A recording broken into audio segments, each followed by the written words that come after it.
Monsieur Jacques Borde, vous êtes écrivain et journaliste français spécialiste des questions internationales.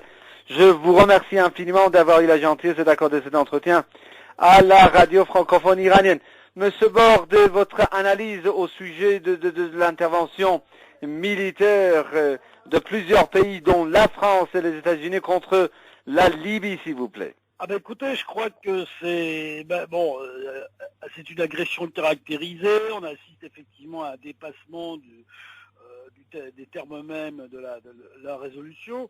Mais je crois que globalement, ce qui est clair dans cette affaire, c'est qu'on assiste en fait à un coup qui a été préparé de longue date par Londres et Paris, par David Cameron et Nicolas Sarkozy.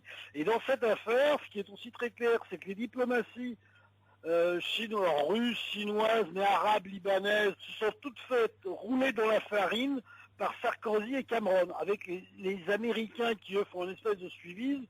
Parce qu'en fait, ce qui est très clair, c'est que tout ça a été prévu de longue date, étant donné que le 15 mars débutaient des manœuvres qui s'appelaient Southern Mistral 2011, organisées à l'avance par les Anglais et les Américains, qui prévoyait le déploiement d'une trentaine d'appareils français, qui est exactement le chiffre des appareils français déployés face à la Libye. Et il est clair que dans cette affaire, c'est une manœuvre anglo-britannique. Londres et Paris sont en train de nous rejouer le coup de 56 dans la guerre contre l'Égypte. C'est-à-dire les Français et les Anglais veulent tout simplement, arrêtons de tourner autour du pot, s'approprier le pétrole libyen. Et ils ont enrobé ça d'un certain nombre d'artifices juridiques qui ont attiré, je ne comprends pas d'ailleurs que le Liban se soit fourvoyé dans le vote de cette résolution, ce qui fait preuve de la part de la diplomatie libanaise d'une incommensurable stupidité, pour tout simplement permettre aux Anglais, aux Américains, aux Anglais et aux Français de s'emparer du pétrole du pétrole libyen. Alors, il est évident que les perdants dans cette affaire vont être dans l'ordre. D'abord les Libyens, parce qu'il est clair que ce que veulent faire les anglo-saxons, les Français et les Anglais, c'est s'emparer du pétrole. Je ne pense pas que le bien-être des Libyens les préoccupe beaucoup.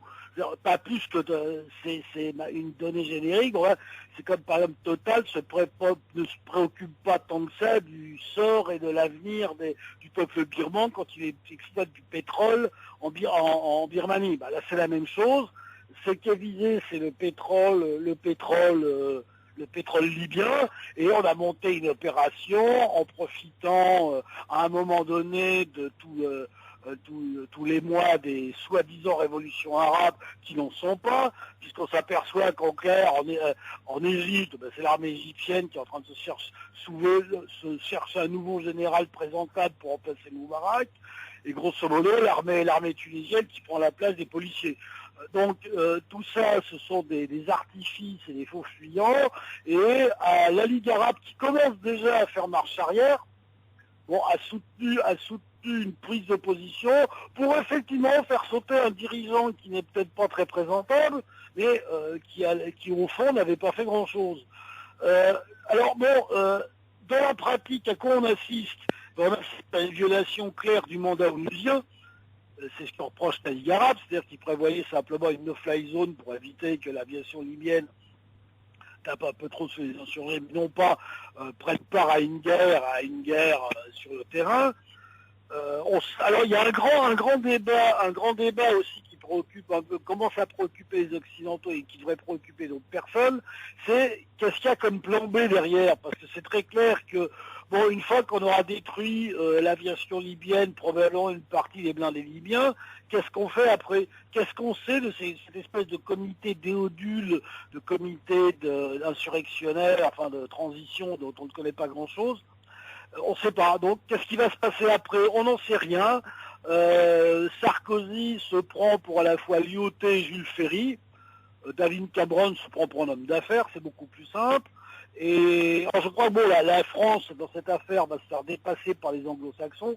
Et clairement, à un moment donné, quand il s'agira de partager à nouveau le gâteau, je crois que les Français n'auront pas grand-chose. Et je crois que les Libyens, eux, n'auront rien du tout, parce que je ne suis pas certain que les insurgés et les gens qui les dirigent soient capables de faire autre chose que de tirer des rafales de Kalachnikov en l'air. Monsieur Borde, vous venez de parler tout à l'heure du dépassement, en fait, de la résolution adoptée par le Conseil de sécurité de l'ONU, s'agissant, en fait, de ces frappes lancées contre la Libye. Vous venez de dire également que le régime libyen n'est pas un régime représentable. Pour quel choix alors devrait opter la France et les autres pays à l'égard en fait du régime de Muammar Kadhafi? Je crois que le problème dans cette affaire, et je crois que ça concerne tous les pays de la région, c'est malheureusement une affaire intérieure. Il se trouve que tous les régimes de la planète ne sont pas présentables, et il n'est pas du rôle ni du Conseil de sécurité, ni même de la France ou d'autres, de renverser les régimes qui ne leur plaisent pas. Parce que, vous voulez, le gros problème, c'est qu'on est aussi en train de créer un précédent juridique. C'est-à-dire qu'on a eu l'ingérence humanitaire et là on a l'ingérence politique. C'est-à-dire un régime ne nous plaît pas, on lui tape dessus jusqu'à qu'il change d'avis. Donc c'est la porte ouverte. Imaginez que dans un an, par exemple, il y ait des tiraillements entre le camp Hariri et le camp gouvernemental au Liban. Qu'est-ce qui empêchera la France de dire ah ben attendez, nous on prend la défense du régime d'Hariri, il y a peut-être deux trois manifestants qui ont été tués, donc c'est très simple, tant que le gouvernement illégal libanais ne change pas d'avis, on va le bombarder.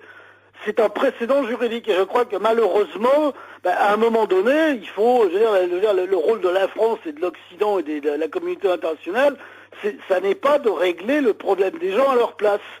Il se trouve que le régime libyen n'est peut-être pas un des meilleurs de la planète, mais je veux dire, c'est pas à la France de raser la moitié de Tripoli pour faire changer le régime.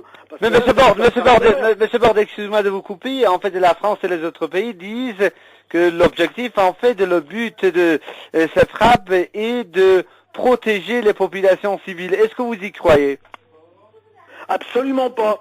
Je pense que pas du tout. Je pense que le but, il y a un but, il y a comme disent les anglo-saxons, un hidden agenda franco-anglais qui est tout simplement de s'emparer du pétrole libyen.